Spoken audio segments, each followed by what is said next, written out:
Y nosotros estamos de vuelta en Seriamente Relajando, el programita de los domingos. Es por aquí, por la radio 247fm.com, Facebook Live, vaina Instagram Live, ¿verdad? Sí, se pasa todo por live, Instagram todo Live, live. por todo live. Sí. Y después a Mauro Ernesto Espinosa se encarga más tarde de que usted pueda disfrutar de este programa como dice a través de YouTube. De la hilo para YouTube. Y está con nosotros aquí esta tarde nuestro invitado de honor, el señor Ulises, el periodista. Ulises. Mira. Ulises Jiménez. ¡Aplauso! Gracias, muchachos. Yo pienso que ustedes, bueno, lo primero eso, agradecerles que me hayan invitado y reconocer en ustedes que tienen una gran pasión por hacer comunicación. Y lo demuestran haciéndolo domingo en la tarde, en vivo. O sea, domingo en la tarde y en vivo. Eso no es nada fácil. Yo pienso que los que tienen hijos se le hace cuesta arriba porque, bueno, tienen que desprenderse de ellos y dedicárselo a este espacio. Pero en definitiva creo que ustedes hacen un gran servicio social y de verdad se siente la pasión con que lo hacen. Y la profesionalidad también. Lo visualizo. Un aplauso para ustedes, muchachos. Venga el domingo otra vez. Yo quería empezar diciendo eso precisamente porque en la juventud eso no es dado. En la juventud se da el hecho de, bueno, pasarla bien, beberse sus tragos, el que bebe, o irse a la iglesia, el que va a la iglesia, o irse de playa, o quedarse vagueando en la casa, o descansando porque tiene la semana entera trabajando. Exacto, tiene la semana entera trabajando, se merece descansar. Ustedes han decidido descansar de otra manera y es precisamente informando y orientando a la gente seriamente relajando. Exacto. No se diga más. Sí. ¿Por qué Ulises decide estudiar comunicación social? Mira, para serte sincero, a mí nunca me gustaron las matemáticas. Esa es la realidad. Aunque creo que en la mejor materia de las matemáticas que me fue en trigonometría. Creo que fue la mejor. No recuerdo una nota más alta en matemáticas que la de trigonometría. Saqué 89. O sea que yo creo, sí, claro. En mí fue un éxito. Pero bueno, no, pero realmente yo a temprana edad yo descubrí la pasión de comunicar, de hablar con la gente, de conocer la gente, de conocer las cosas de la gente. Y bueno, y desde temprano, por ejemplo, en mi barrio, en mi parroquia, que queda cerca de acá de la estación, Cristo Rey, ahí pues no solamente pertenecía al coro, sino que también fui parte del equipo de lectura de allí. De ese equipo de lectura incluso han pasado varios comunicadores. Por ejemplo, Jansen Pujols que es editor deportivo del periódico El Caribe por muchos años, y CDN salió de allí. Él era parte de ese equipo y luego fue coordinador del equipo. O sea, yo nunca fui coordinador, nunca llegué a hacer eso porque ahí vinieron unos cambios que entonces yo empecé la universidad y tuve que dedicarme a otras cosas. Pero Frank Martínez, el hermano del jefe del director de la ME, fue un locutor de todos los actos religiosos de la parroquia. O sea, ahí mismo en el barrio uno se fue involucrando en actividades propias de la sociedad, de la religiosidad y todo eso. Y yo creo que mi pasión la descubrí ahí.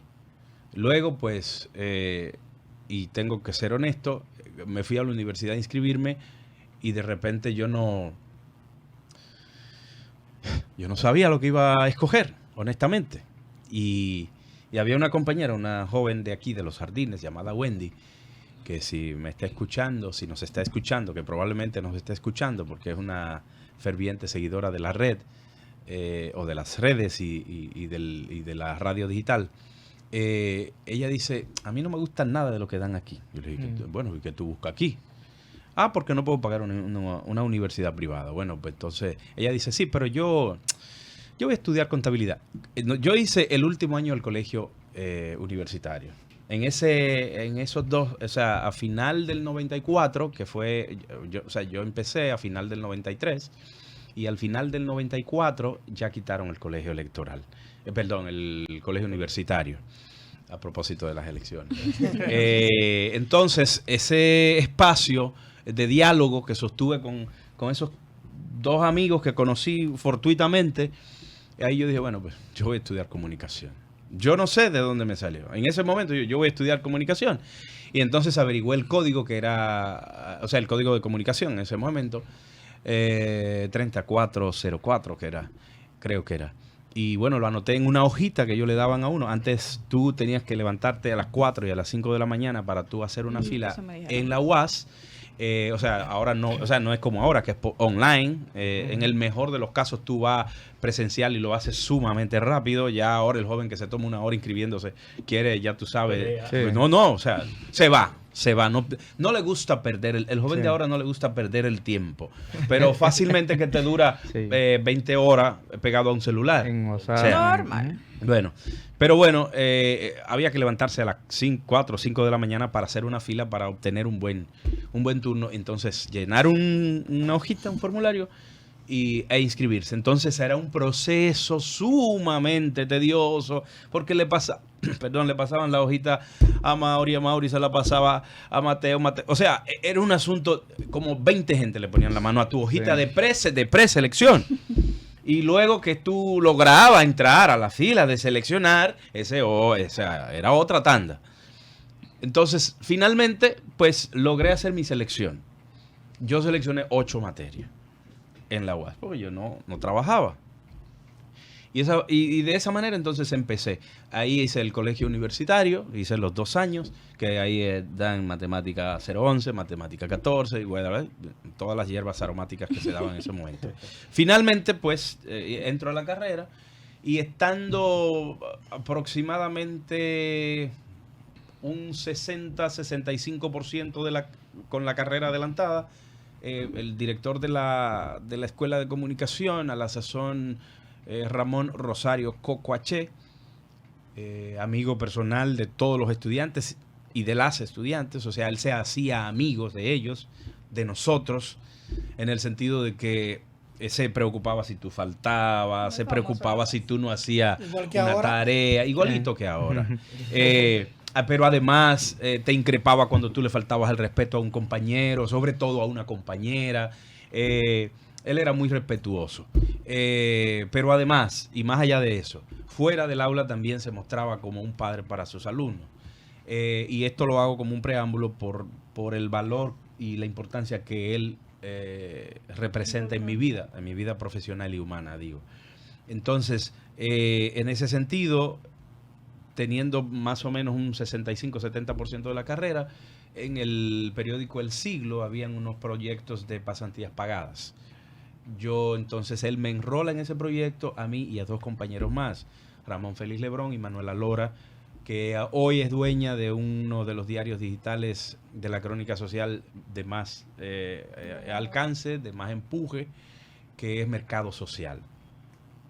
Ahora ella está viviendo en el Bronx, Estados Unidos, pero ella mantiene su proyecto desde allá. Y la otra persona era Ramón Félix Lebrón, que un muchacho excelentísimo, un estudiante sumamente excelente. Yo fui dirigente estudiantil, pero yo nunca fui un estudiante excelente. O sea, nunca fui un estudiante sobresaliente, debo decirlo. Pero el caso de Ramón Félix Lebrón y la misma Manuela eran muchachos de notas sumamente sobresalientes. Estoy hablando de un 98, 99 y en otros casos 100. Entonces a nosotros 3, Ramón Coco nos llevó al periódico El Siglo. Estaba dirigiendo el periódico El Siglo cuando el señor Osvaldo Santana, que hoy dirige eficientemente el periódico El Caribe. Jefe de sala. Allí entonces entro, había que pasar por varias áreas, que luego es importante que yo diga esto porque después ustedes me van a hacer preguntas de un tema que ustedes van a decir, pero ¿cómo Ulises sabe de eso? Bueno, estuvimos en varias áreas. Yo quiero que ustedes sepan que mi primer gran reto como periodista fue deportes. Era Bienbo Rojas el editor deportivo. Y al terminar el mes de pasantía en el departamento de deportes, me faltaba uno. Y el que me faltaba yo lo iba a hacer en el área de espectáculos. Y el Bienbo Roja, le decían el tomate Rojas cuando eso. O sea, la gente que lo sigue desde hace mucho tiempo, que lo quiere mucho, le dice el tomate Rojas. Me dice, caballito, ¿tú quieres que yo pida tu nombramiento? Para mí no solo fue un honor, sino que eso me paró el corazón. Sí. Porque, o sea, venir del barrio que yo vengo, luego venir de la UAS, y que en un periódico de tanto prestigio como el periódico El Siglo, que marcó pautas de periodismo, no solamente en contenidos, en términos periodísticos, sino en contenidos gráficos. El Siglo se convirtió en la panacea del periodismo. O sea, todo el mundo quería ir al Siglo. Y Bienbo en ese momento me dijo, mira, caballito, ¿quieres que pida tu nombramiento? Y de verdad que me sentí muy halagado y muy, pero a la vez muy presionado. Yo le dije, para mí sería un honor, pero yo tenía que seguir mi camino. Llegué al departamento de espectáculos, ahí lo dirigía José Tejada Gómez, que fue mi mentor en el área del espectáculos, y él también al finalizar el día, o sea, el mes, al final de la jornada, me dice, yo pedí tu nombramiento. Ya no fue... O sea, ya no fue que, tú entiendes, yo pedí tu nombramiento aquí.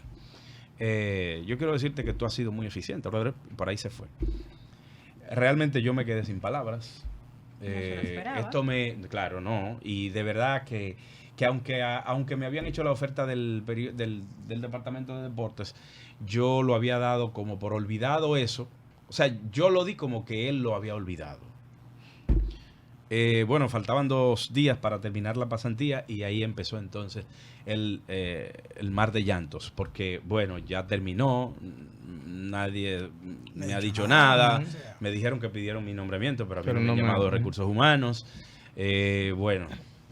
Ulises, vamos para el baño.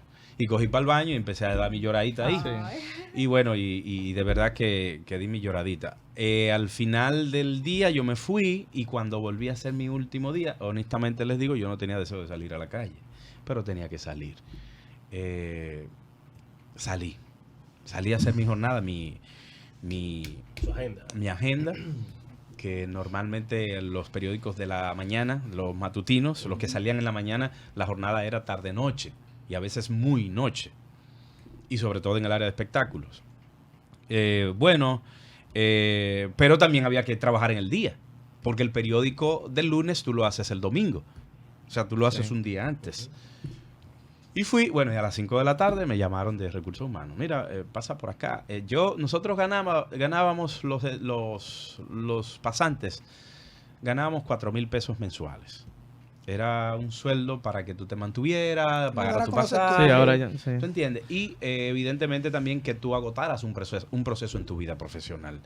A nosotros nos nombraron en ese entonces, si mal no recuerdo, con 6,500 pesos, creo, por ahí. No estoy. ¿Qué año? Estamos hablando del año 98.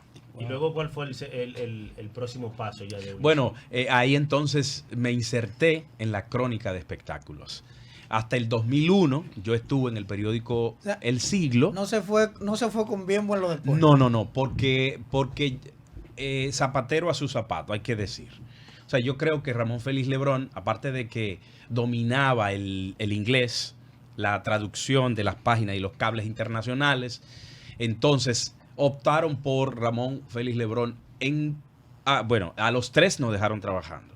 Nos quedamos los 3 trabajando en el periódico. Ramón Félix se quedó en deportes, Manuela Lora se quedó en el área de capital, que era las noticias en el distrito, o sea, informaciones propias de las juntas de vecinos, ayuntamientos, ese tipo de informaciones.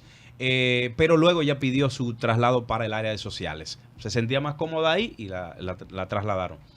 Así entramos y así empiezo yo a hacer periodismo. Formalmente yo había hecho radio en La Voz del Trópico, en el programa Hablan los Estudiantes con Robert Polanco, y el mal logrado abogado Junior Ramírez. Ahí hacíamos ese espacio de Hablan los Estudiantes, justamente los domingos a las 9 de la mañana, de 9 a 10 en La Voz del Trópico. Pero ya en la prensa escrita entré y di los primeros pasos hasta el 2001. En el 2001 vino la situación de la quiebra de los bancos. Hipólito peleándose con Báez Figueroa, que bueno, que yo tumbo gobierno, bueno, pues yo te meto preso, metieron preso a Báez Figueroa y bueno, se cayó el gobierno. Sucedieron las dos cosas. Todos los medios de comunicación sintieron ese remenión, porque también había como una burbuja económica, o sea, todo estaba como en una burbuja, nada era real, mucha gente tenía dinero del bueno, no voy a decir del narcotráfico, yo diría mal habido, ¿tú entiendes? Para no pecar. Gente que se quedó con muchísimo dinero del banco Baninter, que era el dinero mío, el dinero tuyo, el dinero de todos, porque era el dinero del pueblo que estaba ahorrado ahí, era el banco más sólido, entre comillas, acuérdense de su eslogan, sólido como Baninter. Entonces eso conllevó a que los medios tuvieran una debacle casi total. Ahí entonces vino la nueva ley de bancos que estableció que los bancos comerciales no podían adquirir medios de comunicación, pero como quiera se la jugaron, ellos se la jugaron. Tú no me vas a decir a mí que los dueños de comunicación no tienen intereses en los bancos comerciales. Sí. O sea, hoy en día son los mayores accionistas. Pero bueno, ese no es el tema. El tema es que pasado esto, la peor crisis laboral que yo he pasado la pasé en los 4 años de Hipólito Mejía. Me quedé 4 veces sin trabajo.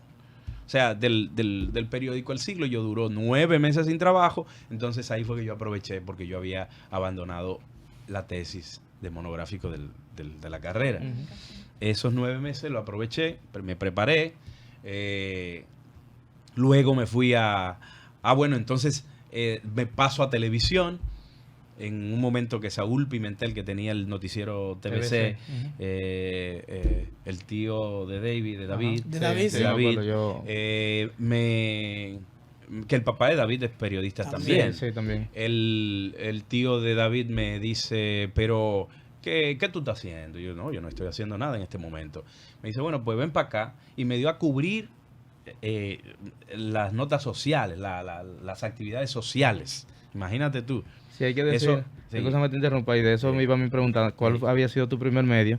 Y si hay que decir algo de Saúl Pimentel, que fue del que pegó, del primero que haciendo noticias, ¿te acuerdas que antes hacían transmisiones por microondas? Sí. Él pegó el motoronda. Y eran noticias que en caliente que llegaban bastante rápido. Exacto. Tus inicios fueron entonces con Saúl en televisión. Con Saúl en televisión.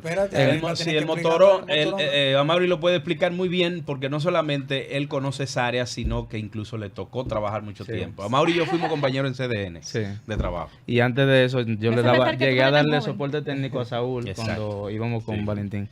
Entonces, el motoronda era, por ejemplo, las noticias eran rápido en un motor. Había un mensajero era que iba llevando. Y CDE y muchos medios que tenían. Sí, pero no como antes. Antes era. Antes no estaba esa facilidad de la mochila ni nada. Exacto. Antes tú veías que las noticias en caliente de Saúl eran crudas totalmente. Eran noticias que llegaban y eran rápidos. Se pasó algo en un barrio, se iba y venían, y eso era a tirarla de una vez para de hecho, entonces, creó la sección de la noticia viva. No era ninguna viva. Realmente, o sea, no era en caliente, sino era viva. Viva en el sentido de que era la noticia cruda, pero no era un tiro en vivo. Lo que pasa es que él jugó con eso, y eso como que de alguna manera convenció a la gente de que el papá de la noticia en vivo fue Saúl Pimentel. Y debo decir que mostró una gran capacidad en eso. Y él eficientizaba los talentos en ese sentido. Bueno, ahí estuve con Saúl Pimentel. Luego me fui con él a Supercanal, que fue cuando sustituyeron por los mismos cambios que se dieron en los medios Baninter. Ese canal había sido adquirido con un préstamo que tomó Frank Jorge Elías a Baninter, Supercanal. Y finalmente le regresaron el canal a Fran Jorge Elías. Entonces su hijo buscó a alguien que se encargara de eso. Saúl llega de la mano de José Manuel Figueroa, el hermano de Ramoncito, realmente. Pero después se queda, porque entonces Fran Jorge dice, no, mira, quédate. Y ahí se quedó nos quedamos ahí y creamos el noticiero, el nombre del noticiero que hoy todavía se llama Super Noticias. Super Noticias. Entonces, ese nombre lo creamos Saúl Pimentel y el equipo que llegamos. Después de ahí me cancelaron. O sea, ya venía cancelado del siglo, de ahí me cancelaron también en Super Canal y me voy entonces de ahí yo me voy al periódico El Día y entonces ahí vuelvo a espectáculo, pero en periódico. Ahí entonces del periódico El Día no me cancelan. Renuncio y me voy a CDN. A los 6 meses de estar en CDN en la Lincoln, se mudan para allá. Partido. Ahí me parte. ¿Cuántos medios usted ha recorrido en total? Tendría que contarlo. Eso quiere decir que son muchos. Yo he estado, estuve en el siglo, en el 16, en el 33, en el 37, en el Día. Está bien. Yo creo que yo le llevo 2. En el Canal 4. Bueno, después... Déjalo ahí. Sí. No cuente más medios. En todos. No, Bueno, estuve en muchos, he estado en muchos medios. Hoy en día, pues estoy ahí en el grupo Telemicro. Yo creo que llegar a Telemicro de CDN, entonces yo volví a CDN después que me cancelaron, yo volví. Y entonces en el del 2005, que salgo del Canal 4, una cosa muy importante es que en el Canal 4 yo empiezo a leer noticias. El noticiero del Canal 4, que era a las 2 de la tarde y creo que a las 7 de la noche, cuando eso, Sí, a las 7 o 9 de la noche, quien hacía el noticiero del mediodía, de las 2 de la tarde, era el actor y director de teatro José Rodríguez. José Rodríguez. Tiene otro nombre. Es José Luis o José Alberto, pero él es un excelente actor.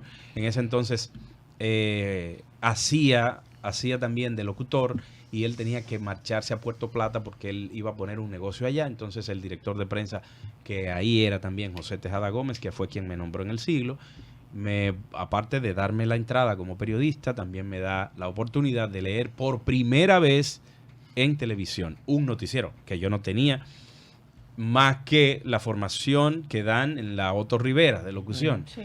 Me había formado como locutor, pero yo no tenía ninguna experiencia como locutor de noticias y ahí la consigo hasta... ¿qué fecha? Bueno, hasta el 2005, junio del 2005, que entonces se da el cambio de gobierno, fue en el 2004, pero yo duré hasta junio del 2005, aproximadamente 11 meses después que se instaló el gobierno, o 8 meses después que se instaló el gobierno, porque fue en agosto. Entonces, después de ahí, yo vuelvo a CDN. En CDN voy como reportero y luego alternaba como locutor, y después de CDN voy a Telemicro como reportero también. En Telemicro logro pues la confianza del director de entonces, Domingo del Pilar, y de su presidente Juan Ramón Gómez Díaz, de una vez salida Laura Castellanos, que había sustituido a Elaine Martínez en la locución de noticias. Ella había salido por un embarazo o sea, el primer embarazo de ella. Y ahí entonces yo paso a leer noticias en Telemicro. Y luego, pues, de la locución de noticias paso a ser director de prensa. El director, ahí voy. Usted ha dirigido 2 veces. Sí, dirigí Telecentro, porque luego estamos el proyecto nuevo de Telecentro. Sí, desde el principio, en su segunda etapa. En su segunda etapa. Y luego, entonces, paso a dirigir a Telemicro. Telemicro. Es difícil dirigir los periodistas de este país. Principalmente en Telemicro. No, los periodistas son los mismos en todos los lados. No hay ninguna diferencia. No hay diferencia. Diferencia. Yo pienso que en Telemicro no se hizo más difícil que en ningún otro lado. Yo creo que al contrario, más fácil por los medios que hay, por las facilidades que hay, por de alguna manera la libertad que hay de que, bueno, yo no me meto contigo. O sea, no me importa que tú, haz tu trabajo. Exacto. Entonces yo creo que eso es vital para tu, claro, que donde quiera que tú manejas personas, tú te vas a encontrar dificultades. Yo entiendo que lo más difícil de dirigir es personas, justamente por eso yo admiro muchísimo a los dirigentes de pelota, por ejemplo, a los de los equipos, sobre todo a los equipos profesionales de aquí, porque hay que manejar muchos egos. Tú sabes que tienen muchos talentos y que esos talentos se llenan de humo y muchas veces no te dejan a ti tomar las decisiones que tú tienes que tomar. De hecho, uno ha visto cómo cuando el manager va a cambiar la pelota, hay pitchers que le dicen que no se la van a dar. Pero y tiene que entrar el Pero aún así, yo creo, difiriendo un poco de ti, creo que dirigir pelota es más fácil.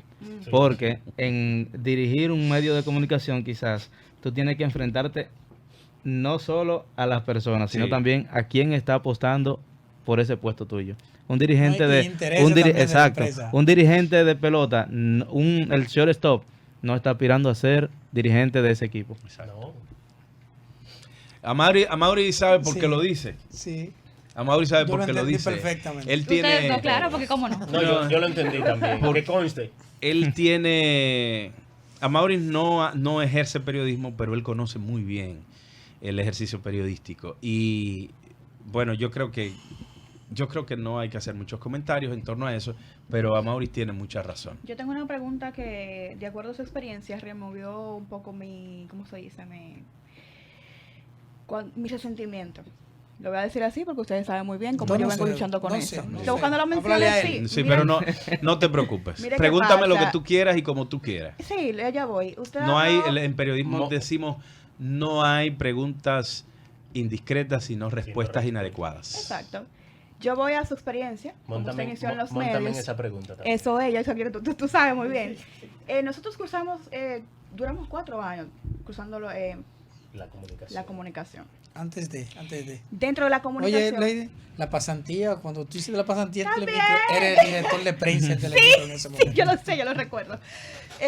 Precisamente, usted hablaba de un maestro que yo estudié 10 años en la UAS y fue muy nombrado, el señor. Yo sé que él ayudaba a muchas personas. Entonces, dentro de la carrera de nosotros y dentro de la universidad, que yo sepa, nunca vimos a un maestro, nunca vimos a nadie que nos diera cátedra, impulsarnos o promovernos dentro de los medios que ellos trabajan. Yo estoy hablando con un compañero de eso ese día, que por qué hacían eso.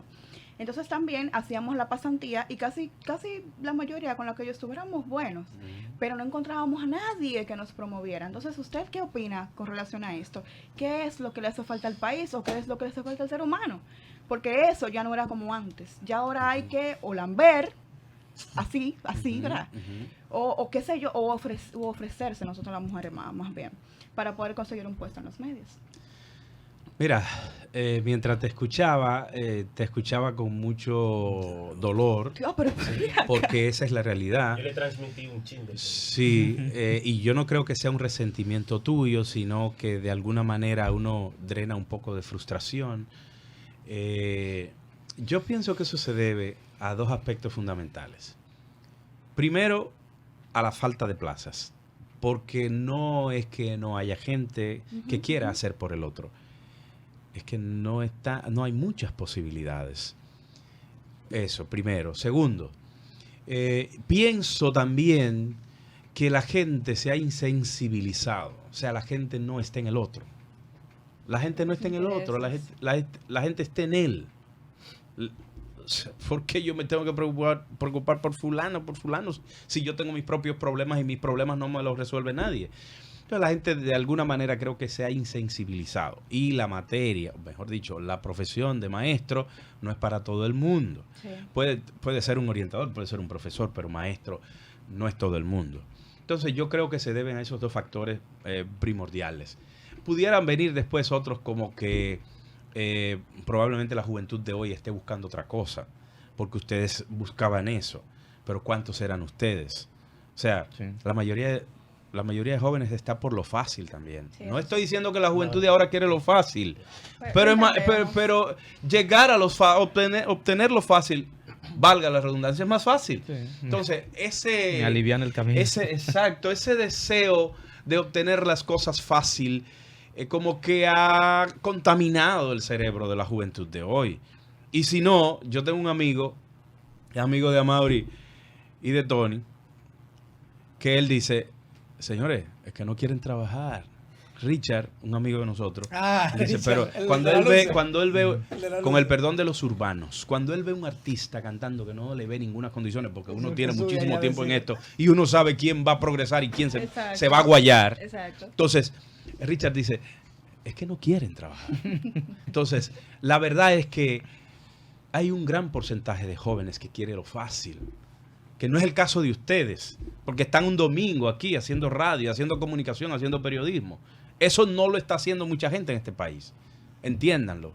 Eso lo está haciendo quien siente responsabilidad consigo mismo y con el oficio que ha aprendido o con la carrera que ha aprendido. Pero la mayoría de jóvenes no están en eso. Yo creo que esos son factores que inciden directamente para que las cosas no se den.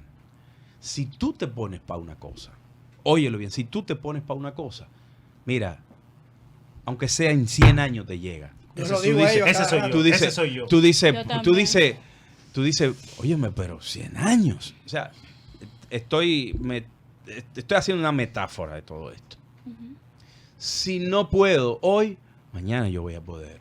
Y si no puedo mañana, pasado yo voy a poder. Y si no es pasado, traspasado. Y prepárate, que cuando se dé la oportunidad es del que se prepara, la oportunidad no es del que quiere. La oportunidad es del que se preparó, de la que se preparó. Y cuando un profesor te pida acostarse para pasarte una materia, tú le dices, no, pero no solamente hay más profesores, hay más universidades, pero además hay más mujeres. Sí. Vaya por otro lado. Y dígaselo así, claro. Y denúncielo. Y saquen ese profesor de la universidad. De allá del departamento de nosotros sacamos varios profesores, nosotros los estudiantes. Hombres sobre todo que nos empantalonamos y dijimos, a las mujeres de aquí no se pueden maltratar. Y llegamos a sacarlo. Íconos en la carrera de comunicación. Seguimos. Yo quiero, para no salirnos de ahí, porque un hecho en esa cobertura como reportero que haya marcado a Ulises Jiménez, que 1, 2, 3 o 4, 5. 4, 5, El terremoto de Haití. Estuve leyéndolo. El terremoto de Haití para mí fue devastador. El otro, la muerte de Balaguer. La transmisión de la muerte de Balaguer. Trabajaron juntos ahí. Sí, estábamos juntos. Y lo otro, yo creo que un tiroteo en la calle 8 del Capotillo, en un operativo de drogas que acompañamos a la Dirección Nacional de Control de Drogas, ahí tuvimos al perecer. Esos 3 eventos marcaron mi vida como reportero y como ser humano. En el caso de Haití, nosotros estuvimos en Haití alrededor de 15 días, sin poder comer comidas. O sea, nosotros hacíamos en algunas noches, en un hotel que nos quedamos, que está en la comunidad de Font Parisien, que es la comunidad que está más cerca de Malpaso, que es el paso por Jimaní, de la frontera por Jimaní, que es el paso hacia Puerto Príncipe. Nosotros debimos quedarnos en Font Parisien y ahí había un hotelito de mala muerte. Pero era lo menos contaminante que había, aunque quedaba muy lejos de Puerto Príncipe.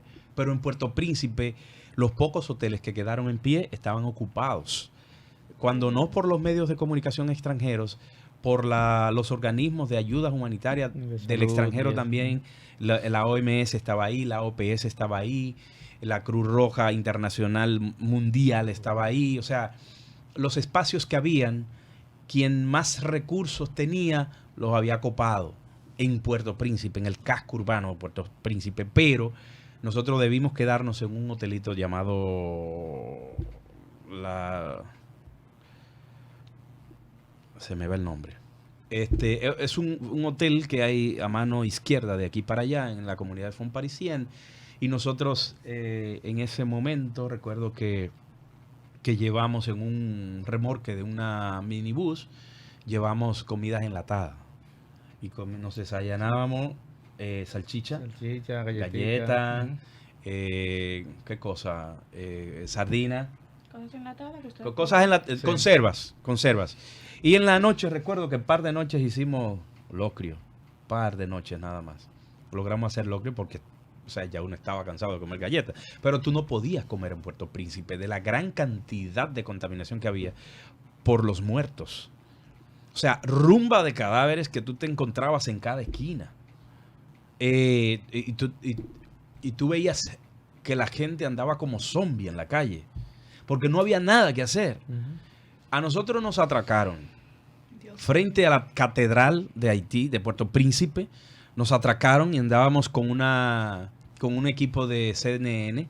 Andábamos en el vehículo del camarógrafo que CNN estaba, uno de los camarógrafos que CNN estaba utilizando, que era un vecino mío.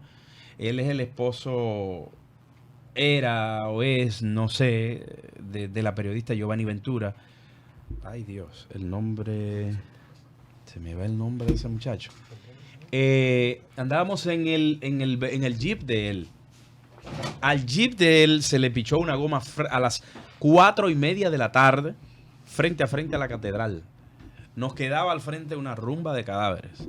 Nos quedaba al lado una rumba de cadáveres. Y nos quedaba detrás una rumba de cadáveres. Y ahí al lado nos quedaba era como una especie de almacén, pero que se había desplomado totalmente. Y de ahí todavía se desprendía, eso fue el segundo día del terremoto, se desprendía el hedor de los cadáveres de la gente que se había quedado ahí atrapada y no había podido salir. Específicamente de ese evento tan trágico para la humanidad, lo que a mí se me quedó grabado, y pocas veces he hablado de eso, fue el grito de unos niños que todavía, a más de 36 horas de haber ocurrido el terremoto, los niños de una escuela de 3 pisos gritando, atrapados, que no podían salir.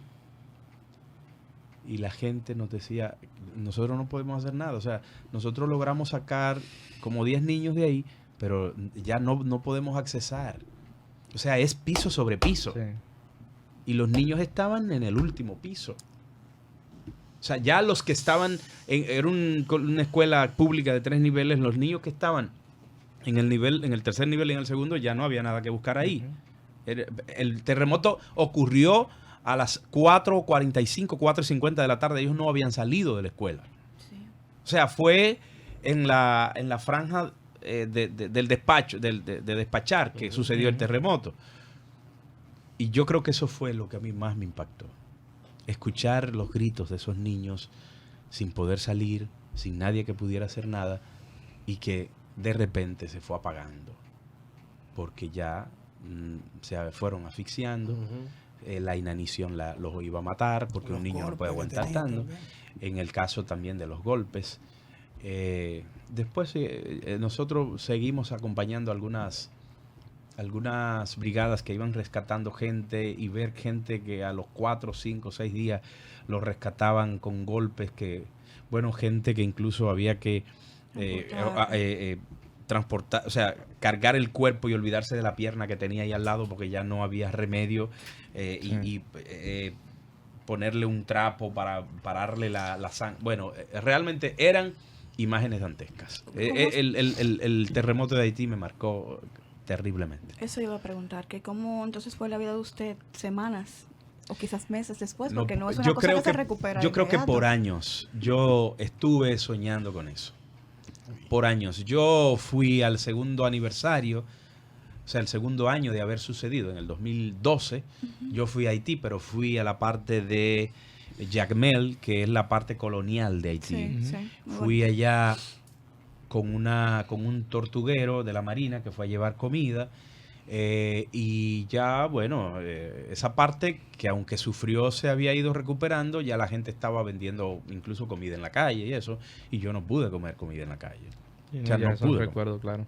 Por eso, porque yo me topé con un israelí norteamericano Y bueno, en ese momento, y sí, me hacía los recuentos de que allá no había llegado nadie.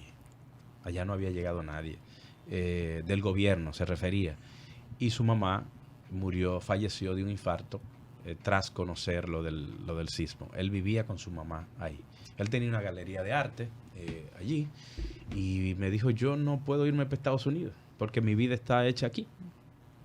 Y bueno, y no sé, me imagino que se quedó. Pero hay muchos pueblos en Haití que tienen historias de fantasmas, realmente. ¿Qué tan difícil es mantenerse en un medio de comunicación y más en los medios de comunicación tradicional donde se ve tantas cosas? ¿Qué hay que hacer para mantenerse? Y más en el caso tuyo que hace un periodismo que es, si se puede decir, mandándole fuego al gobierno y a esas instituciones. Mira, lo primero que tiene que tener presente el periodista es el compromiso. O sea, tu primer compromiso es con la sociedad. En los últimos tiempos la cosa ha cambiado bastante porque el periodista se ha olvidado de ese compromiso. Algunos han tenido que olvidarse. Es difícil porque también va a depender de cuál es tu prioridad. Si tu prioridad es de hacerte de dinero, bueno, pues tu objetivo va a ser otro. Entonces, te lo digo, es muy difícil por los intereses que hay. Aquí todo el mundo vela por sus intereses, incluyendo los dueños de comunicación. O sea, el dueño de comunicación para partirte.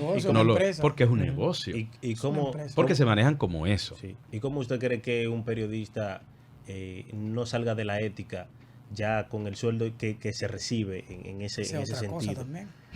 Yo no lo condeno. No lo condeno si salió. Yo, después de más de 20 años, no la voy a abandonar. Pero el que lo hace, yo no lo condeno. Hay razones. Yo no lo condeno. ¿Ha recibido Ulises Jiménez alguna llamadita o ofreciendo o amenazando o yo sé dónde tú vives o yo sé dónde estudian tus hijos por algún comentario que haya hecho? Eso ha pasado. Eso ha pasado. Fuerte. Eso ha pasado. Y sobre todo yo, que prácticamente he sido papá abuelo, porque tuve mis hijos ya muy avanzaditos. O sea, yo mi primer hijo lo tuve a los 38 años. Yo tengo 46. Igual que el Neto. Sí, yo tengo 46. Yo tuve que aprenderlo eso. Y bueno, ahora no es que no lo digo. Ahora es que tengo quizás un poco más de cuidado. Soy más maduro. Soy más cuidadoso. Sí, pero da duro como quiera. De todos modos. De todos modos. Con cuidado. Pero los hijos se enseñan. Los hijos se enseñan y comprometen. Sí, claro. Tú no puedes darte el lujo de faltarle a tus hijos. Porque tú asumiste el compromiso de tenerlos. Y humanamente y socialmente tú tienes un compromiso. O sea, eso no es de que tú dices, no, pero fulano que lo críe. No, eso no se trata de eso. Tus hijos tienen que criarlos tú. Y por eso el que tiene una pareja tiene que cuidar su pareja. Tiene que cuidar su pareja porque la responsabilidad es de criar los hijos juntos. Y tiene que aceptarle cosas a su pareja. Tiene que aceptarle vainas a su pareja. Y los egos hay que dominarlos. Y los ímpetus hay que dominarlos. Y hay que renunciar a cosas. Entonces, también en el periodismo hay que renunciar a cosas. Entonces yo creo, sí, ha sucedido y va a seguir sucediendo. Y sí he sido víctima. He aprendido de eso. Gracias a Dios. He aprendido de eso, pero sí he sido víctima. Pero no una vez, varias veces. Ahora yo le voy a hacer una pregunta a mis compañeros aquí. Y es miedo que ustedes le tienen a Ulises. No, Ulises, ya entrando en lo que es la evolución del periodismo. ¿Usted cree que vamos a decir, en 5 años desaparezca lo que es el periódico impreso y la televisión para usted?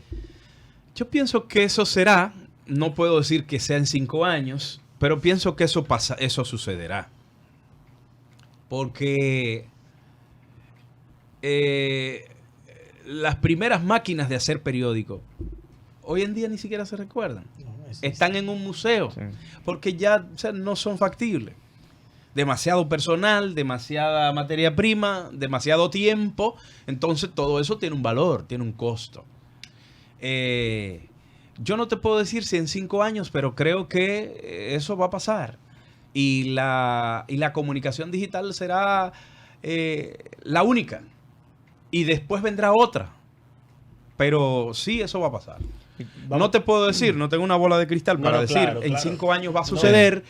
Pero, exacto, la modernidad y la explotación del hombre por el hombre va a llevar a que esas cosas se transformen totalmente. Cuando digo 5 años, poniendo un ejemplo. Sí, un tiempo. En un tiempo eso va a suceder. Va evolucionando. ¿Y crees tú que la inmediatez de la noticia, por ejemplo, como Twitter y las redes sociales, ¿cree que le han hecho mal o bien al periodismo? Las dos ¿Y eso cosas. le ha ayudado o lo ha degradado? Las dos cosas. Lo ha ayudado bastante. Yo pienso que quien se dedica a hacer buen periodismo contribuye a lo positivo, y quien se dedica a denostar, a acabar, a hacer cosas malas, sencillamente esos son los artífices de las cosas malas que hay. Lo otro es que nosotros los periodistas lamentablemente tenemos una competencia descomunal, porque aquí todo el mundo está haciendo periodismo. Yo no puedo hacer medicina, yo no puedo hacer ingeniería, yo no puedo hacer odontología, yo no puedo ejercer el derecho, no puedo subir a un estrado a defenderte a ti. Yo puedo hacerme abogado y a través de esa formación, pues, sí, subir. Pero, por ejemplo, aquí cualquier abogado te monta un programa.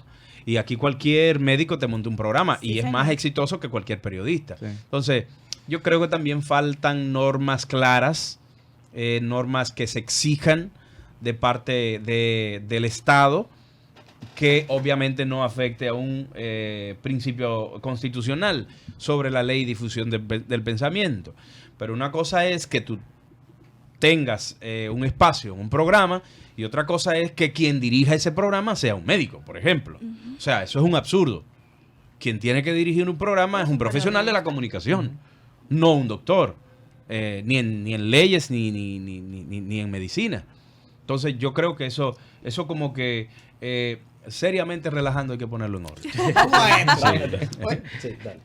No voy a salir totalmente está de bien, eso. está bien. Ulises, ya saliendo de lo que es el periodismo y todo lo ya relacionado, ¿cómo usted ve la política en el país? ¿Cómo va fluyendo todo el proceso que se llevó a cabo el 6 de octubre y lo demás? que viene ahora el 16 de febrero. Y la de venir ahora el domingo que viene. Bueno, tú dijiste un término que a mí me cuesta creer que sea totalmente así, fluyendo. O sea, yo creo que las cosas no han ido fluyendo como han debido. ¿Por qué? Precisamente porque la política está muy permisiva, está muy corrompida, está muy influenciada por el factor dinero. Y estancada en el pasado. Y todavía seguimos viviendo, como dice Amaury, cosas del pasado que tú creías que estaban superadas. Entonces, por lo que es la praxis, la realpolitik, como los politólogos definen el término, es que tú tienes que llegar al poder de forma pragmática. Y el pragmatismo muchas veces lleva a que tú tengas que violar la ley, a que tú tengas que faltar a la dignidad de la gente, a que tú tengas que pisotear a quien sea. Y yo creo que eso no es sano. Yo no creo, y en los estudios de politología que hice, te lo enrostraban así como conceptos buenos y válidos de que el fin justifique los medios. Yo, en lo personal, no lo creo. No lo creo. Quizás sea por mi misma formación, quizás sea por mi misma concepción de la política. Yo creo más bien que la política es la ciencia más bella del mundo, pero que la ambición rompe el saco, y por ahí, por ese hoyo, se va todo lo demás. al principio del programa estábamos hablando de lo sucedido con el plan social. Usted, que tiene mucho más experiencia que nosotros y maneja el tema, la ley electoral 33-19 prohíbe al plan social que dé ayudas sociales en tiempo de campaña. La ley de régimen electoral. Mira. La ley de régimen. Realmente la ley lo prohíbe. Ahora bien, el artículo 196, en su párrafo segundo, anota, Sandy. Dicen, no, de la ley de régimen electoral. Okay. Que anote el miembro de la Fuerza del Pueblo de este programa. Dice así, se excluyen de esta prohibición, de la prohibición de entregar ayudas sociales en tiempo de campaña, porque la ley establece que 40 días antes de celebrarse el certamen electoral se deben suspender todos los actos, ¿verdad? Entonces, ese párrafo 2 dice prohibición de los programas de asistencia social, ayuda comunitaria, estoy leyendo, o de servicios públicos habituales que estén contemplados en la planificación regular del Estado, los cuales podrán desarrollarse conforme a dicha planificación. Paso. Es decir, entonces paso a terminar el párrafo 3. Dice, no podrán ser aumentados ni beneficiarios ni los montos asignados a estos. Es decir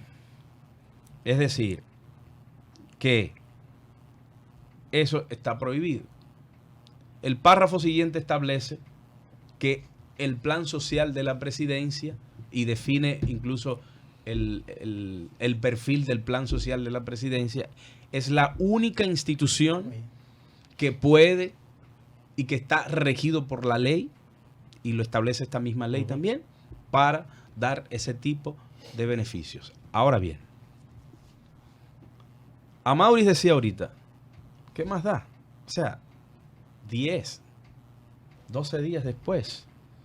¿Por qué no? Si eso trae escozor, si eso trae inconformidad, desconfianza, ¿qué más da? O sea, vamos a atrasarlo. Es un medicamento que está necesitando, que se va a morir. Dígale a la clínica, al centro, al hospital que está atendiendo al enfermo que lo haga, que nosotros lo pagamos. Claro, que no lo pueda desembolsar ahora, pues no hay problema, pero luego se lo desembolso. Vamos a suspender todo eso. La señora Iris Guava hablaba de, bueno, pero que eso no se puede parar porque entonces nosotros perderíamos muchísimo dinero. La ley no le está diciendo a usted que haga nuevas licitaciones. La ley le está diciendo que en esos 40 días usted no puede estar dando cosas del gobierno. Eso es lo que le dice la ley. Aunque lo excluya usted como institución, usted tiene que hacer el mayor esfuerzo por hacer quedar bien al gobierno. Claro. Y el gobierno es el que más pierde con todo esto.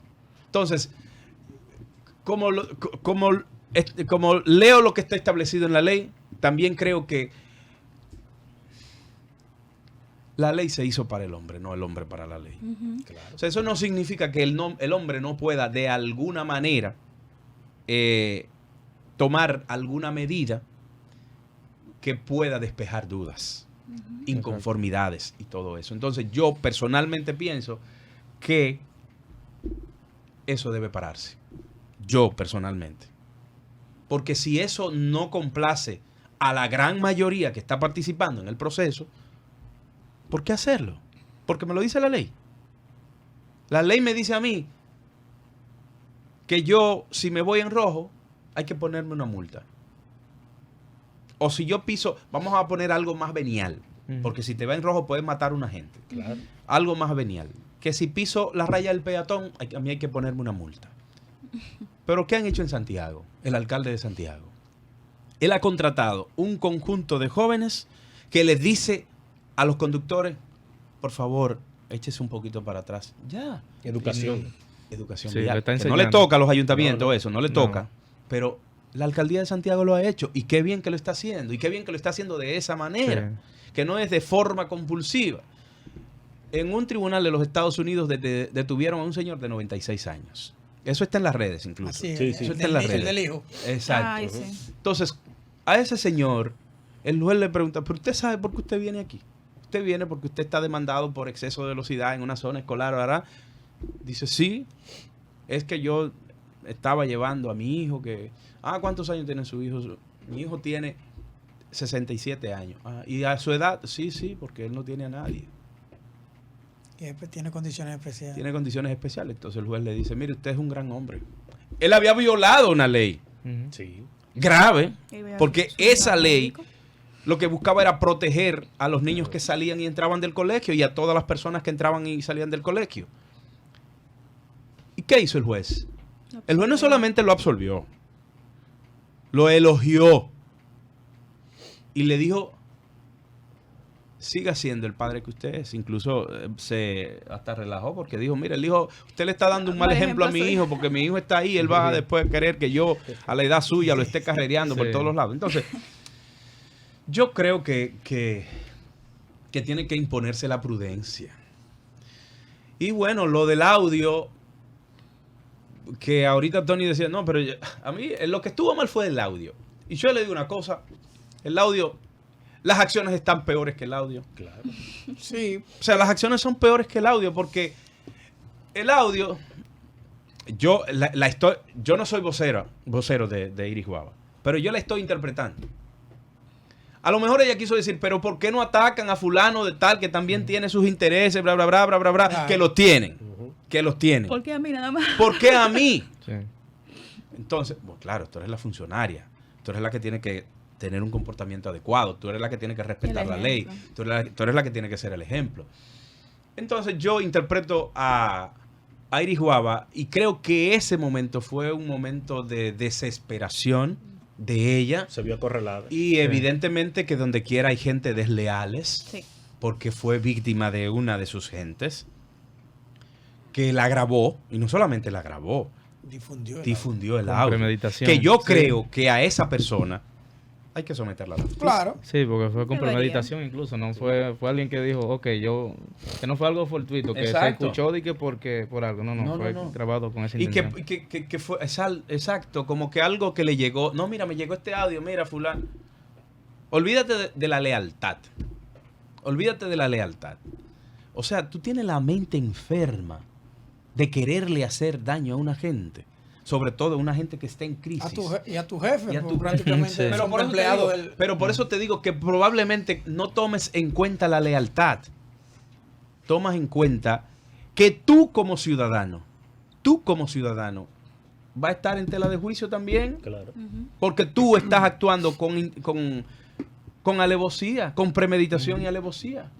Eso es tener acechanza, premeditación y alevosía. Y en buen derecho, eso es castigado severamente por la ley. Sí, estás haciendo daño igual o quizás peor, Peor. que ella quería hacer, que el que Claro, está haciendo que, lo mismo. que de hecho no creo que ella tuviera la intención de hacerle daño a Uchi, Altagracia, Jorge Mera, ninguna de esa gente. Porque tampoco creo que Iris Guava es gente de eso. No. O sea, Cerca de la mano. Alhambra. yo quiero que tú me digas, ¿cuántos expedientes tiene Iris Guava? ¿Cuánto tiene? ¿Cuánta gente la ha tildado de corrupta? No. O sea, nadie. Entonces ahora en campaña que viene eso. No, pero o sea, yo creo que eso no es sano. Y en así, estos y últimos- así no avanzamos, así no En progresamos. estos últimos 90 minutos que nos quedan de programa, Muy bien. Vamos arriba. yo quiero tocar algo, porque ese señor que usted ve ahí es periodista, ha sido 2 veces director de prensa, él también es miembro de Acroarte y pertenece a la plancha azul. No, Desde el 2001. No, pero Y espérate. pertenece a la plancha azul, Antes de que tú- que es la que tiene la litis judicial con la plancha amarilla. Sí, el correcto. 2 de marzo se conocerá Ah. la medida, pero antes de que pasemos a esa pregunta, vamos Sí. a mantenernos en la política, ya que viene el domingo, que es determinante. Alhambra dio su último resultado de la auditoría forense. ¿Qué usted opina sobre ese resultado, ese último resultado que ellos acaban de dar? ¿Y qué se espera para estos próximos comicios que se avecinan ahora. Que yo creo en eso. Yo también. Yo creo en yo siento que le cayeron en la boca, Leonel, honestamente. Bueno, pero yo no creo que sea un asunto de callarle la boca a que le dé Leonel. la fuerza al pueblo. Yo creo... Perdón. Yo creo en esto. Si tú eres mi médico y yo voy con un dolor de oído y yo voy donde ti y digo, mira, yo me pasé la noche entera con un dolor y no dormí, creo que el domingo, el lunes, el domingo cuando yo estuve en la piscina, a mí se me metió agua en el oído y no, bueno, me dio unos titis y vine. Tú eres mi médico. Si yo voy donde ti porque confío en tu capacidad como médico y tú me dices, bueno, esa otitis te va a durar 3 días y este tratamiento es por 4 días. Yo no puedo decirte a ti, yo voy a usar esas pastillas por 2 días. Yo tengo que confiar en lo que tú me estás diciendo porque el médico eres tú. Entonces yo creo que se han ido dando una serie de exigencias que se han cumplido. Yo creo también en que la Junta de alguna manera ha dado algunos signos, yo no diría que de desconfianza, o sea, de que el pueblo desconfíe de ellos, sino que no han sido del todo claros. Y por eso han creado un ambiente como medio nebuloso, como que ellos están con aquello y no con nosotros, o no con todos, o no con ninguno. Se podría dar a muchas interpretaciones. Exacto. La interpretación que le dan la gente es esa. Yo creo en la Junta Central Electoral. Yo creo incluso que ahí hay gente que más serias que ellos no pudieron haber ido a la Junta Central Electoral. Yo creo en eso. Es decir, que lo que han pasado han hecho su maña. Bueno, tú sabes que lo hay eso ha pasado. Para nadie es un secreto. Para nadie es un secreto que se han dado cosas ahí. ¿O no recordamos cuando Dionis Sánchez perdió en Pedernales y el secretario general de ese partido, Reinaldo Pared Pérez, dijo que él no quería ni un senador más ni uno menos y que ese tenía que ganar? Porque él entendía que se había ganado. ¿Y ganó? Y ganó. Y está ahí. A propósito, y voy con la pregunta tuya, Tony. Yo no había visto una acción y una toma de decisión más infeliz que la que tomó el presidente del Partido Revolucionario Dominicano, Miguel Vargas, en Pedernales. Ahí hay un acuerdo del PLD y el PRD. Todas las fuerzas del PLD, incluyendo el presidente de la Cámara de Diputados y miembro del Comité Político Radamés Camacho, estuvo este fin de semana, el jueves creo. ¿Jueves? ¿Pero qué? No, el fin de semana pasado fue, apoyando al candidato del PRD a la alcaldía, Francisco Medrano. Camañito. Sí. O sea, el miembro del Comité Político Radamés Camacho, que es de Oviedo, que es de Pedernales, estuvo ahí apoyando al candidato del PRD porque así lo decidió la alianza. Sí. O ayer se despachó el senador Dionis Sánchez del PLD de que no va a apoyar al candidato a la alcaldía por el municipio cabecera de Pedernales del PRD. Porque el PRD, exacto, violó la alianza. ¿Pero por qué? Porque el PRD presentó al Papero como candidato a senador y ustedes no hicieron un acuerdo que ustedes iban a apoyar a Dionis Sánchez. Y Dionis Sánchez iba a apoyar a la alcaldía del PRD en el municipio cabecera. Entonces yo creo que fue una decisión infeliz por parte de Miguel Vargas. Y que es una metida de pata más de las que ha venido dando Miguel Vargas y que explican la debacle política que ha tenido el partido más viejo del sistema. El poco apoyo que recibió Gobera fue también, usted le llama que metió la pata, Miguel. Yo pienso que Miguel no metió la pata, pienso que nunca intentó meterla. La dejó afuera todo el tiempo.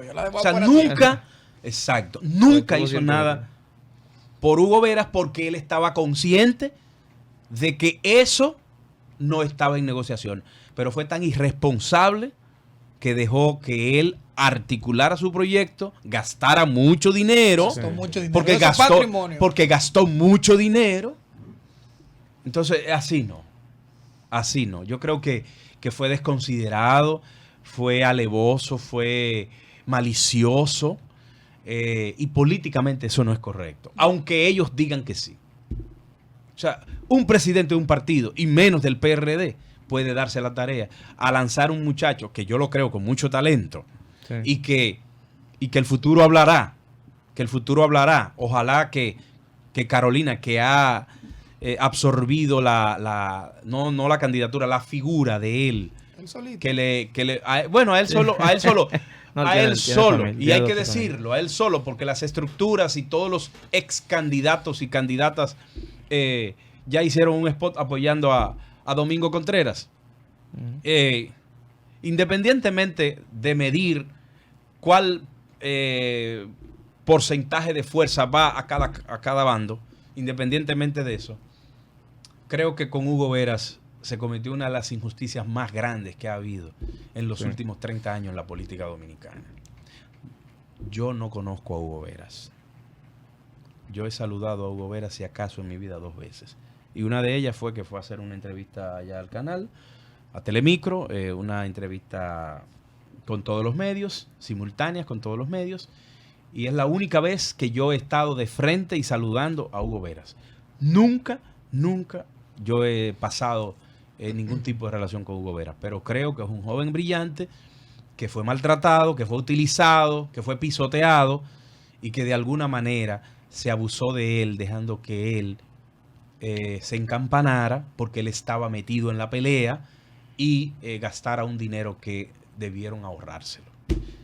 Lo de la pregunta. Acroarte. ¿Qué pasa con Acroarte? Sabemos lo que pasa, ¿verdad?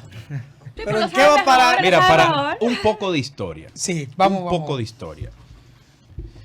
Yo llegué a Croarte en el 2001.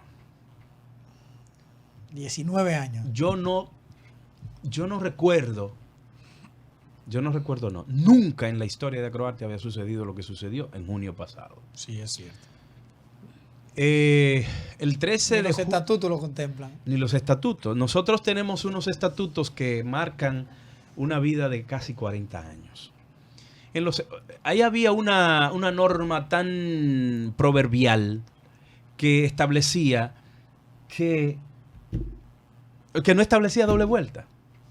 O sea, ni siquiera un empate contemplaban esos estatutos. Porque las facciones normalmente se ponían de acuerdo. Exacto. O eran 2 o eran 3. Pero ahora fueron 2. Uh-huh.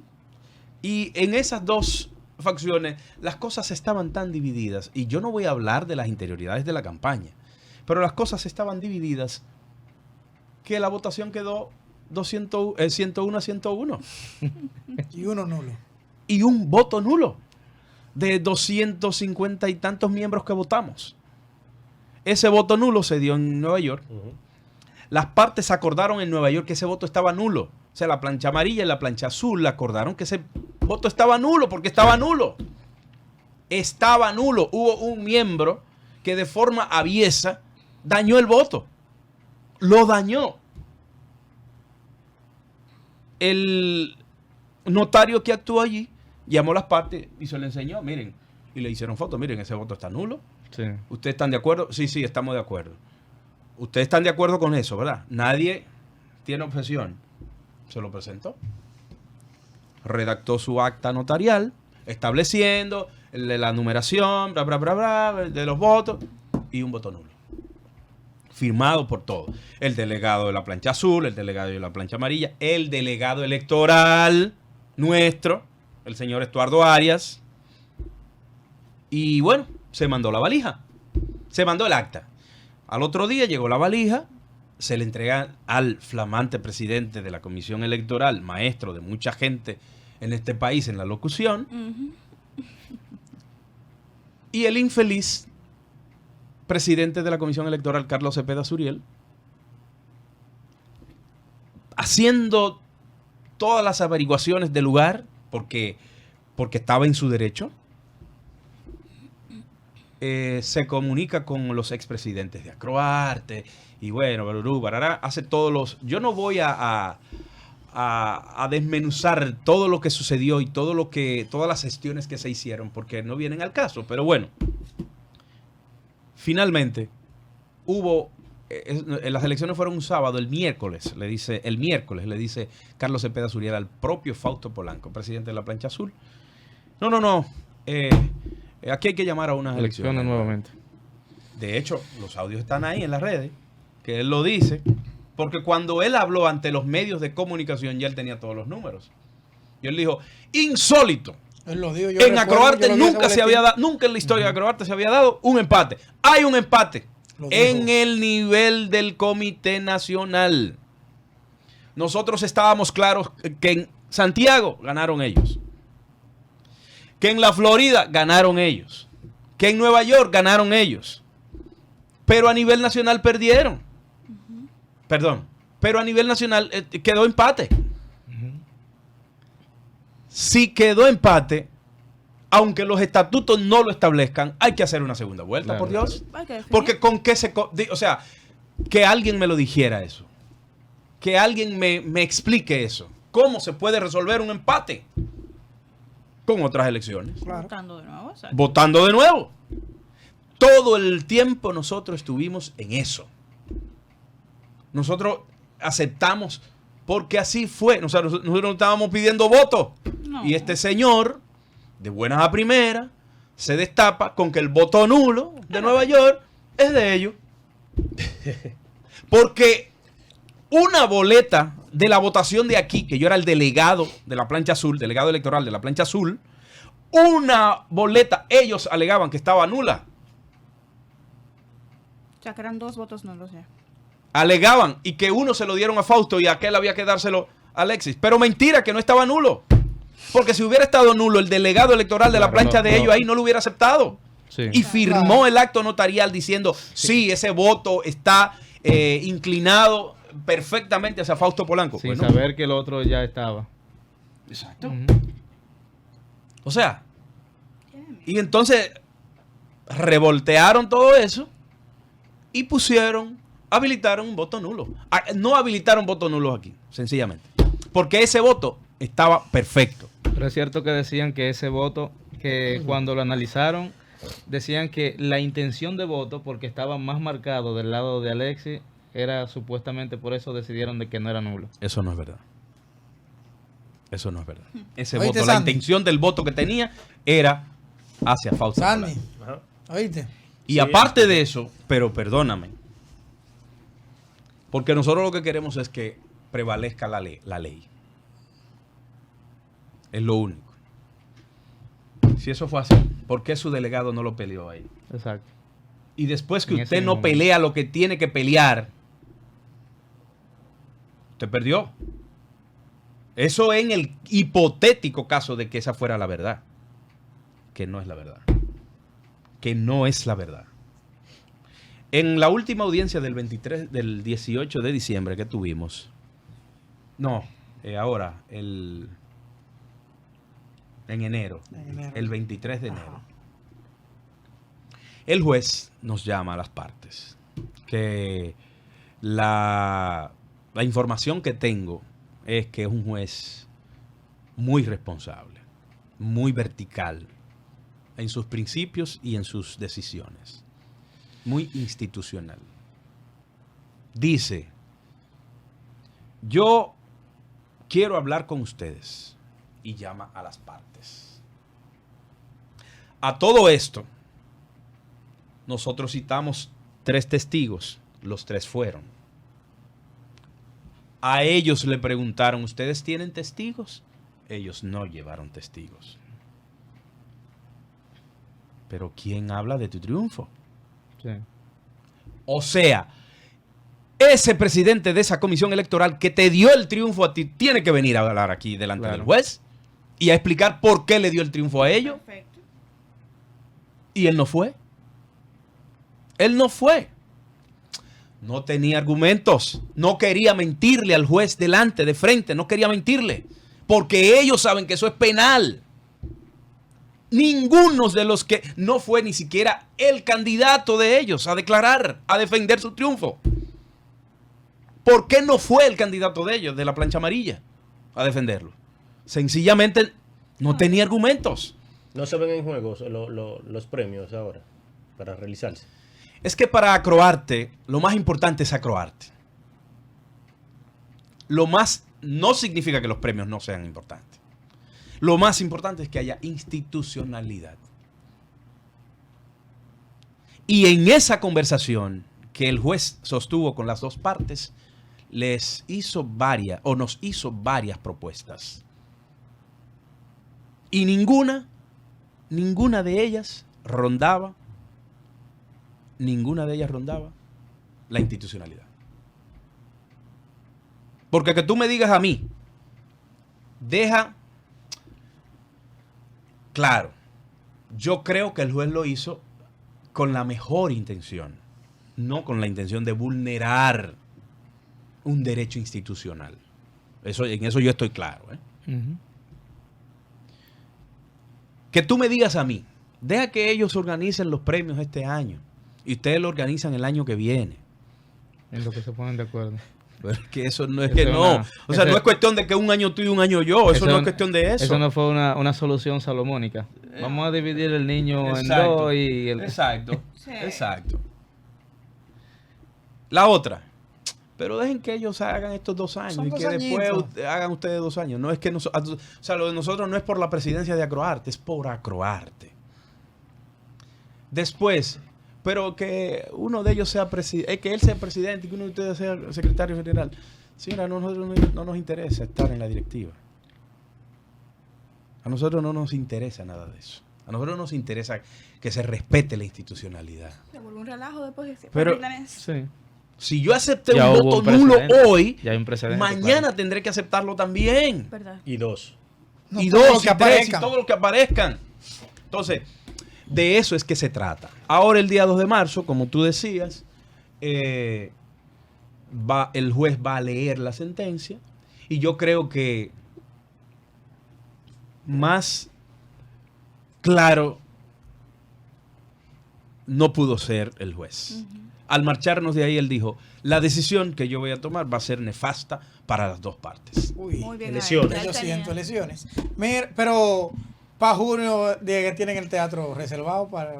No, porque yo te voy a decir una cosa.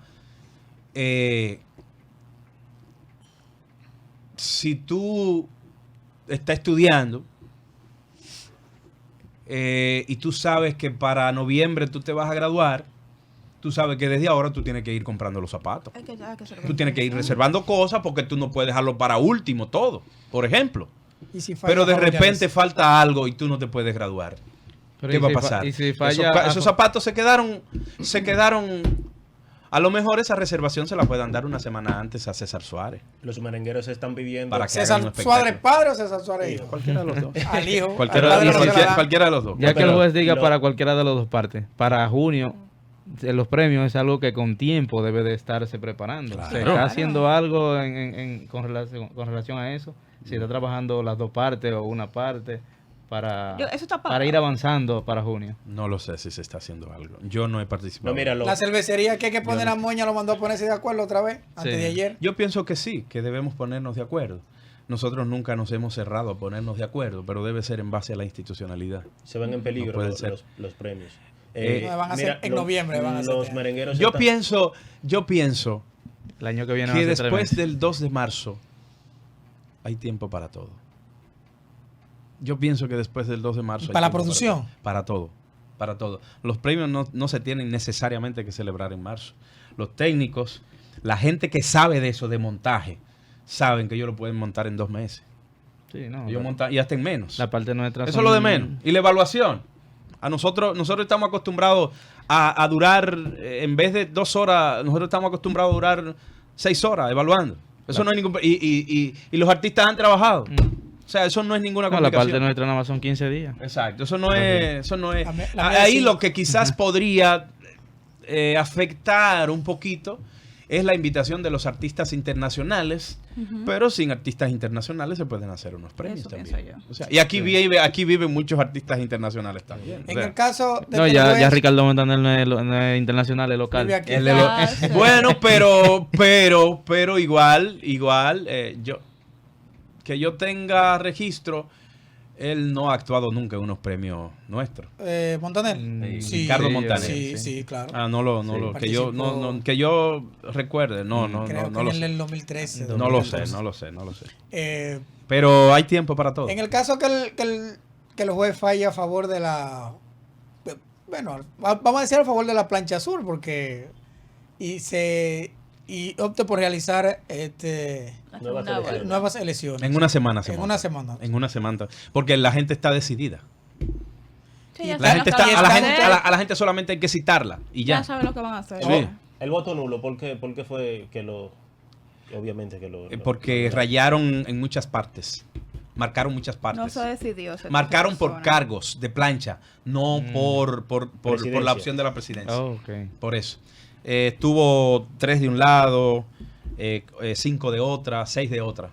Son 9 cargos, sí, 3 de un lado y 6 de otra. Por eso es el argumento de Carlos Cepeda Suriel, que la intención estaba más marcada hacia allá que hacia acá, pero eso establece la nulidad del voto, aunque sean 2, una y una. Además, el reglamento de las elecciones de Agroarte establece que usted tiene que marcar el candidato de la presidencia, no la carita de los miembros. No, el que lo hizo tiene que haberlo hecho de maldad, porque es que entra mucho dinero a Agroarte, que yo he visto en unas cuantas ocasiones siempre algunos enfrentamientos por la presidencia de Mira, Agroarte. si yo no te conociera, yo dijera que tu pregunta tiene suspicacia. Si yo no supiera que tú eres... No. Pero por eso, lo primero que dije fue eso. Sí. Si no te conociera, se interpretaría que tú tienes intención de hacerle daño a la institución. Sí. Y no es así. No, porque te voy a contestar. Yo lo sé. Agroarte recibe de la cervecería una subvención mensual de todo el personal y todo lo que se gasta en Agroarte. Incluye, se lo estoy diciendo, estas son cosas internas, pero como esto ha llegado tan lejos y Agroarte es de la sociedad, voy a decir esto, que no es un secreto, pero son cosas internas. El presidente recibe un viático. El secretario general recibe un viático.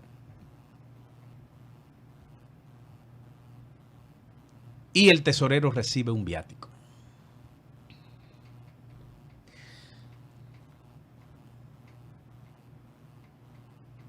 La suma del viático, cuando yo fui secretario general, era de 5,000 pesos. ¿En serio? Del presidente era 5,000. Del presidente eran 20,000. El vehículo del presidente de Agroarte para ir a Santiago y venir, que es quizás la ruta más frecuente que se hace, ese vehículo gasta ida y vuelta, es una Lexus, gasta entre 4 a 4,000 pesos de combustible. Y el presidente de Agroarte por lo menos va 3 veces al mes a Santiago. Le quedan 5. Yo le estoy dando pinceladas. Sí. Pero, bueno, y paga el personal, porque hay que decirlo. O sea, cervecería se encarga de todo. Por eso nosotros no obtenemos ningún tipo de beneficio del resultado económico de los premios que no sea un porcentaje de las ventas que está establecido bajo contrato, bajo mutuo acuerdo de la cervecería y el comité ejecutivo de Agroarte. El porcentaje ahora mismo no lo tengo claro, pero no es alto. No es alto. Y es de las ventas, de lo que se pauta para el día de los premios. Pero Agroarte hace una revista para ese entonces. Agroarte tiene miembros suyos que vienen de la Florida, que vienen de Nueva York, que vienen de Santiago, y a todos ellos hay que pagarle transporte y hospedaje.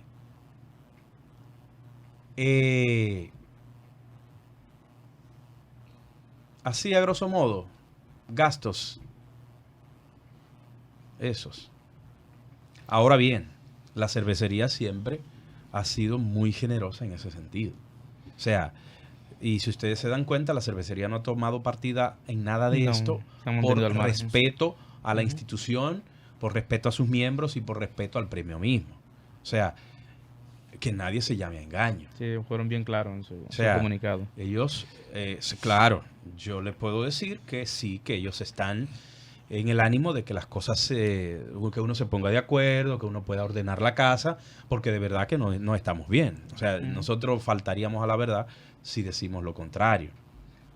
Pero, lamentablemente, la sociedad muchas veces, o las instituciones en la sociedad muchas veces tienen que verse en situaciones como esta para poder regenerarse.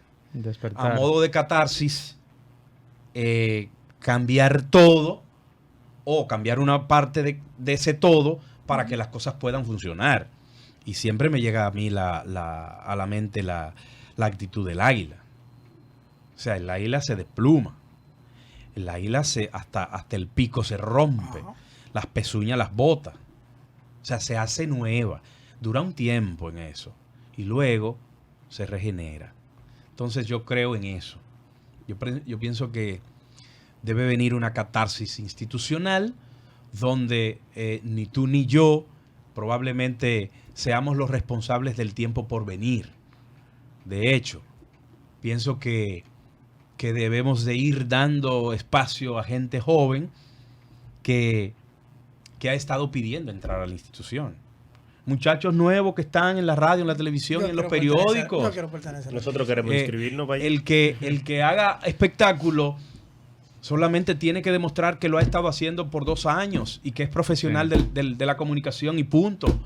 Entonces vamos a darle entrada a esa sangre nueva, perdonándome el término.